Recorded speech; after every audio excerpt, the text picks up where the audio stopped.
শেখ মুজিব ছিল একটা মোটা মাথার মানুষ। শেখ মুজিবের দূরদর্শিতা নিয়ে যথেষ্ট কোয়েশ্চেন রয়েছে। শেখ মুজিব আদৌ দূরদর্শী ছিলেন না।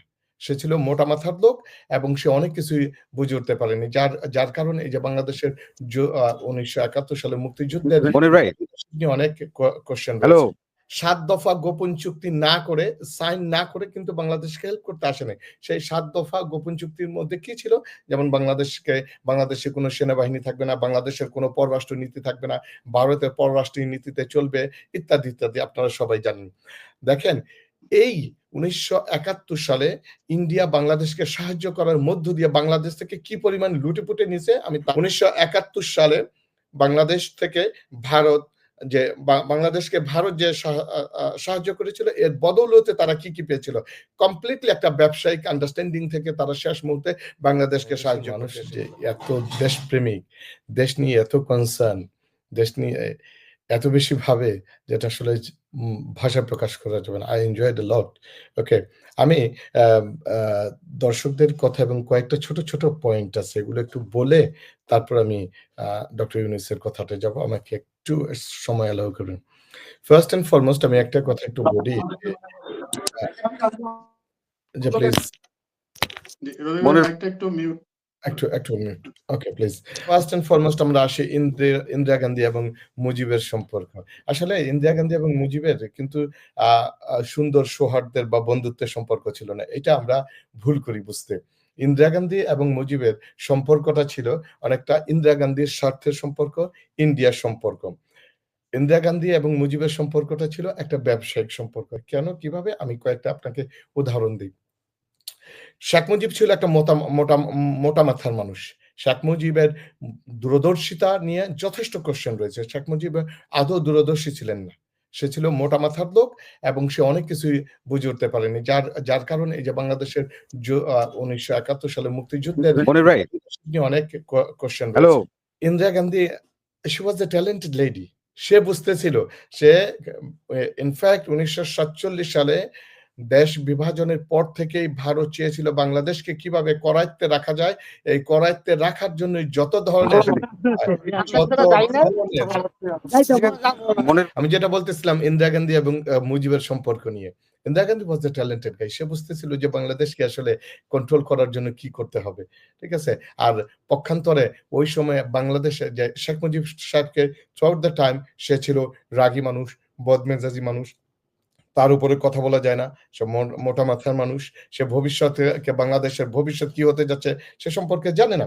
যার কারণে দেখেন ১৯৭১ সালের এই যে মুক্তিযুদ্ধের সময় ইন্ডিয়া বাংলাদেশে হেল্প করতে আসছে কখন?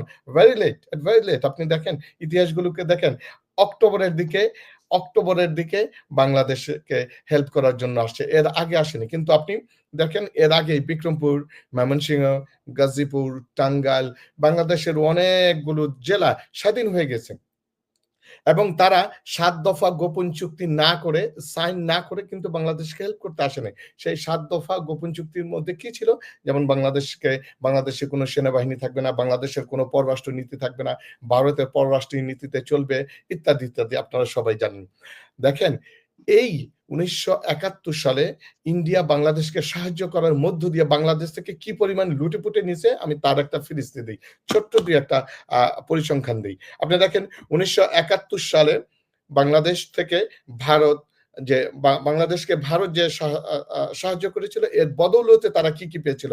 কমপ্লিটলি একটা ব্যবসায়িক আন্ডারস্ট্যান্ডিং থেকে তারা শেষ মুহূর্তে বাংলাদেশকে সাহায্য করতে এসেছিল। তারা জাতিসংঘের মাধ্যমে যুক্তরাষ্ট্র থেকে পেয়েছিল ৮,৯১,৯৭,০০০ মার্কিন ডলার। যুক্তরাজ্য থেকে তারা পেয়েছিল ৩,৮১,০০,০০০ ডলার। কানাডা থেকে পেয়েছিল তারা ২,৩২,০০,০০০ ডলার। তারা সোভিয়েত ইউনিয়ন থেকে পেয়েছিল ২ কোটি ডলার।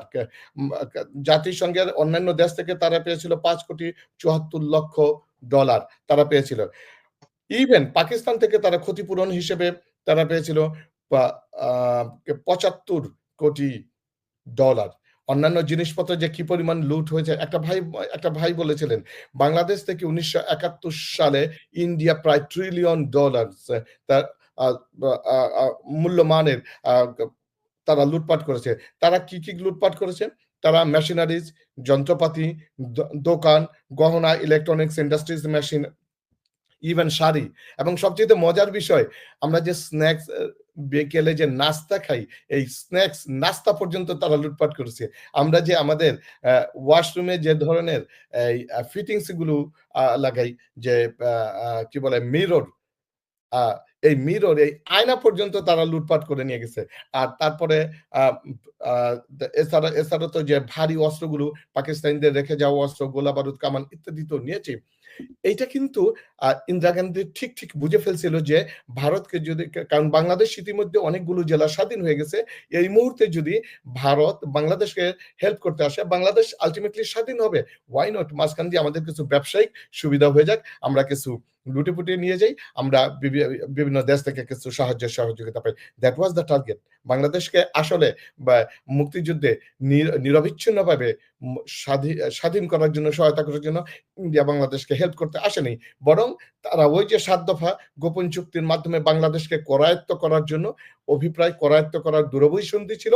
আর একটা ব্যবসায়িক সম্পর্কের, ব্যবসায়িকভাবে লাভবানের জন্য তারা বাংলাদেশকে সাহায্য করতে এসেছিল। এবার আসি, একটা কথা যে আসছে জুলাই বিপ্লবের সময়, আপনাদের নিশ্চয়ই মনে থাকার কথা যে ওবায়দুল কাদের বলেছিলেন যদি আওয়ামী লীগ ক্ষমতা থেকে চলে যায় তাহলে ৫ লক্ষ মানুষ, ৫ লক্ষ আওয়ামী নেতাকর্মীদেরকে হত্যা করা হবে, তারা কেউ বাংলাদেশে থাকতে পারবে না। আমি সুকান্ত দার মাধ্যমে গোটা ভারতবাসীদেরকে জানাতে চাই, জনাব আওয়ামী লীগের প্রয়োজন। ওবায়দুল কাদের ৫ লক্ষ বলেছিলেন, আইনমন্ত্রী আনিসুল হক মেবি ১০ লক্ষ বলেছিলেন, যে ১০ আ লক্ষ জি, মাত্র। কারেক্ট। আনিসুল হক বলেছিলেন ১০ লাখ। আনিসুল হক তো আবার আরেক কাঠি সরেস, এক কাঠি বেশি। বুঝছেন? তারা বলেছিল ৫ লক্ষ। আমি আপনার মাধ্যমে ভারতের কাছে জিজ্ঞেস করতে চাই, এবং সুকান্ত দা অবশ্যই এর সুন্দর বলতে পারবেন যে কয়টা আওয়ামী নেতৃবৃন্দ এবং আওয়ামী লীগের লোক জুলাই আগস্টের বিপ্লবের পরে বাংলাদেশে মারা গেছে, কয়জনকে হত্যা করেছে? আপনি একজনকেও দেখাতে পারবেন না। আমি আপনাকে অত্যন্ত কনফার্ম করে বলি। আসি যে পুলিশি হত্যাকাণ্ডের কথা বলা হয়েছে। পুলিশকে হত্যা করা হয়নি। পুলিশকে হত্যা করা হয়নি। হত্যা করা হয়েছে সন্ত্রাসীকে।